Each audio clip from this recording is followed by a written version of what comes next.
So I'm Kate Tempest. I made an album called Everybody Down with a producer called Dan Carey.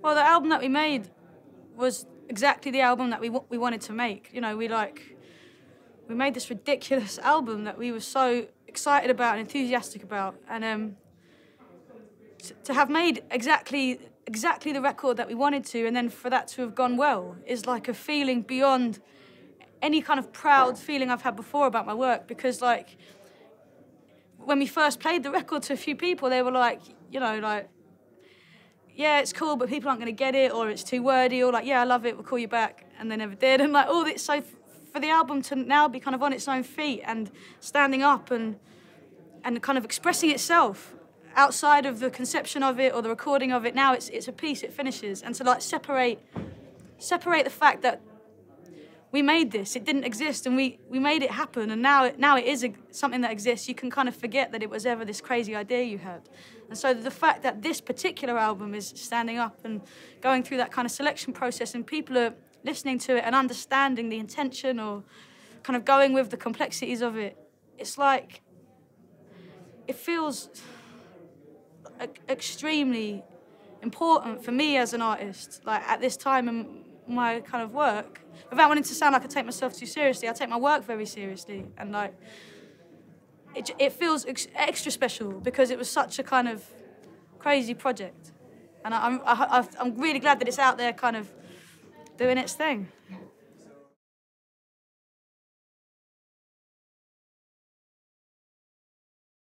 And there are so many moments. I mean, I suppose for me the most kind of exciting moment thinking back is the first track we made, which was Lonely Days, which is one of the songs off the album.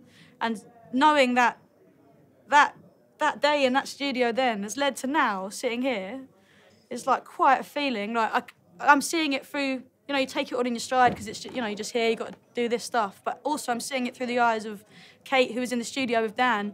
And it was already such a big deal to get in Dan's studio. That was enough, like, let alone we're going to make a song, let alone we're going to make an album, let alone we're going to make an album that I'm really proud of.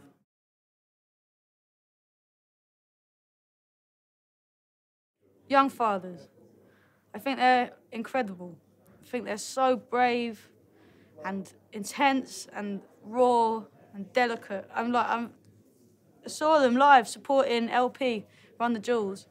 And after their set, I was so full that I didn't even need to stay and see the headliner. It was enough. It was like, they changed, it was one of those, like, who are these guys? I think that album is like, I think it's astonishing. Yeah, I really, really feel that album.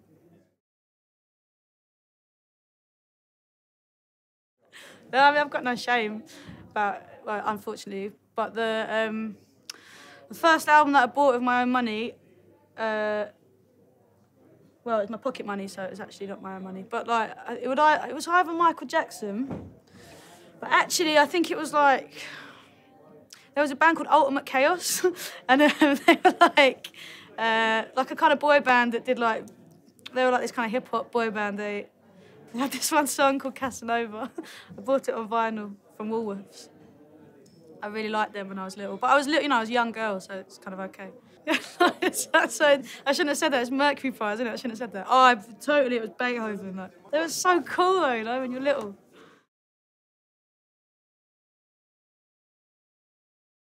My favourite album ever changes all the time, but I have like firm favourites that like really did something to me, to my brain, and to my world when I heard them. I've just seen Outkast at Festival, and you know, 80 Aliens was one of those albums when I heard it when I was 14 or whatever, that just absolutely like brought the world into focus and then smashed the world apart and then brought it back into focus again. I'm also a huge Michael Jackson fan, and Dangerous was, you know, for me the record that was just like every day.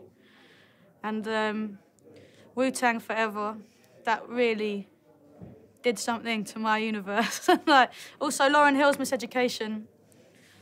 Lots of albums. Like, I mean, like, they're just because they're such important moments in your life and existence, aren't they? And they mean so much, and they do so much, and it's so important to have that kind of relationship with music, I think. You know, like, to be able to just understand more about the world than you ever thought you could. because you're listening to how somebody else sees it. Bill Withers, that live at Carnegie Hall. Oh, loads. Bob Dylan and Freewheeling. So much, like loads.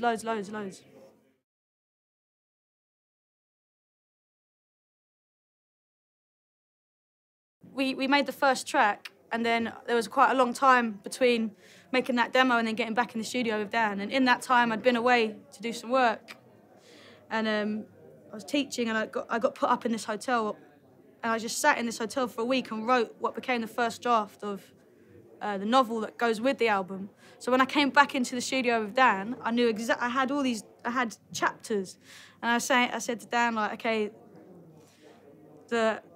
the album's going to be chapters. Each chapter is going to correspond to a chapter in the novel. And I sat down there with like my notebook with all the, like, you know, the first draft of the novel. And then each track, initially when we first recorded it, was like really, really long. And me and Dan had to go through this process of like editing and chopping it up. We had a map on the wall.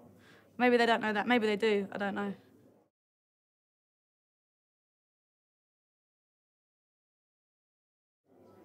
Really good list.